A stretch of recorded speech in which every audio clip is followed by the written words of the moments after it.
Refine and control natural curls with this simple twisting technique. Begin by priming clean, damp hair with a Thermite. Use a wide tooth comb to detangle and organize.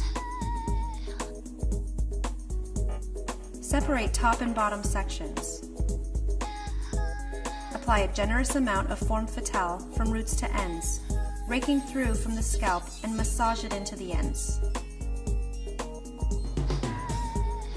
Create a center part.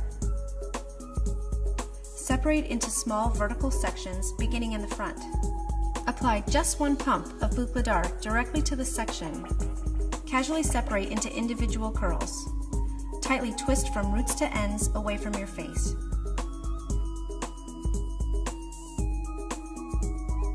Push each section up towards the scalp to set. Gently diffuse until 80% dry with no elevation. Make sure not to over dry or rough the texture when drying. This will help to avoid frizz. Refine the rope curls with touche finale for added shine and detail.